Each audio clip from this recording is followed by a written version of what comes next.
Hey guys, this is Miss Radcliffe, and today we're going to set up your Ludwig practice xylophone for at-home practice. Remember, this is an at-home instrument. It does not ever need to come to schools. All right, first thing we're going to need to do is find a place in your home where your practice xylophone can live and stay set up all the time. So that might be in your bedroom or in the living room or in an extra room if you have space. But this needs to have a dedicated place where you don't have to take it down and set it up every single time you want to practice. The idea is it's already there and it's easy to find, so it's easy to practice on every night. Once you found that space in your home, let's open up the case and see what we've got inside. All right. On the inside of your case, you're going to find lots of different things. First, you'll find this pair of sticks and this pair of mallets. Okay, we've talked about this a lot in class. Remember, these are kind of the included materials that come with this pack, and a lot of times these are not super high quality. So these are not actually things that we want to play with. Yes, these work. No, they are not what we need for class. So you can keep them as a toy. You can use them as a spare pair of mallets, but we do not want them in our stick bag because we don't want to get them confused with the really high quality other materials we have bought. So let's not use these. They can stay in your case or they can go somewhere else. The next thing you're going to find on the inside of your pack right here is your practice pad, okay, which is your nice, lovely Ludwig practice pad with its rim on the outside and its nice red rubber gum pad, okay?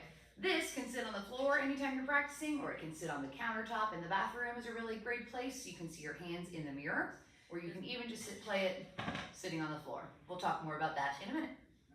For now, let's open up our xylophone case. There's the front flap to keep your keys nice and safe.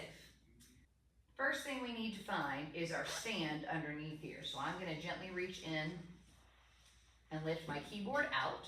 Okay, if you're looking at the keyboard, right, laid out just like our normal xylophone. There are no resonators on the back to make it easy for storage and for home practice. We can just set that down over here on the ground.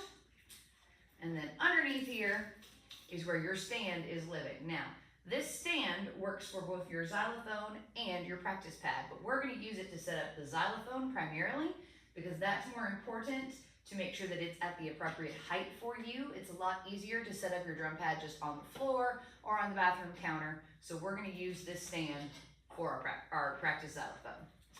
Right here is the base of the stand. Okay, these are my legs. This right here is what we call the wing nut, which tightens and loosens this mechanism right here, which adjusts the height of the instrument. So right here on this wing nut controls the tightness of the legs so that I can slide them up and down. You can see they don't really want to move right now. So I'm going to take my hand and lefty-loosey, I'm going to loosen this wing nut. Okay, not so much that it comes out. We never want to remove this from the stand. We just want it to be loose enough where the legs can slide. Okay, I'm going to go ahead and set my legs out about halfway down. I don't want them all the way down like this.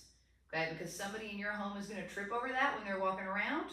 Also, it's kind of hard to get back up. There we go. Okay, I also don't want them really small and folded in like this because that's not going to balance the instrument well, and if somebody bumps it, it's going to knock over very, very easily. So we're just going to kind of meet in the middle here, about halfway down, and I'm going to make sure I go back and I tighten this wing nut so that those legs don't slide around. That's also going to cause my instrument to fall over if it does, if it's not tight. Now, the next part of your stand is this, what we call the cradle. That's what we call the angle adjustment on this stand. So if I loosen this, I can rotate the cradle to whatever direction I want. I want the cradle right now to be sitting straight up and down,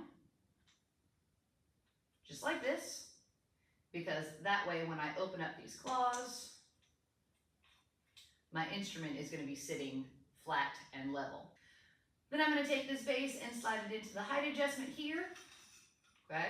And I'm going to go ahead and tighten that just so it's one solid piece. Once I get my xylophone on, I can think about how high or low I want that to be set so that I can set it for an appropriate playing height for my instrument. All right, we are about ready to put this instrument on the stand. I've got the claws nice and open. My tension knob is all the way loose so that I have as much room to fit this on here as I can. What we're gonna wanna do is pick up our xylophone from this small end and look underneath. And we're looking for this little bar right here in between the two sets of keys. This bar is gonna go right up against one of these hooks. It doesn't matter which one, just make sure that it is flush all the way up against the side. So I'm gonna pick my xylophone up. I'm gonna try and keep an eye out for where that bar is. And I'm gonna put it right up against one of these claws just like this. And then I'm gonna lay the rest of my xylophone so that these claws are outside these black bars. You can see right here on this one, and then I've got the same thing going on over here on this side. Then I'm gonna come down to that tension knob we talked about a minute ago, because right now, you can see my xylophone sitting a little sideways, and it's kind of wobbly. And what I don't want is for that to fall over in the middle of our home practice. So I'm gonna come down here to that tension knob, and I'm gonna tighten it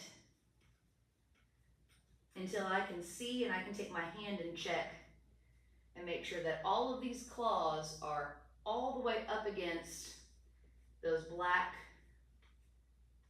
rubber pieces right here, okay? You can also test with my hand and make sure if I lift on my xylophone, you know, it may wobble a little bit, but it's not coming out of that claw setup. That way it's nice and settled and even, right, and controlled by those claws. Don't need to over tighten. I don't need to put any extra tension on my instrument, but I want to make sure that it's nice and secure. And then you're ready to play.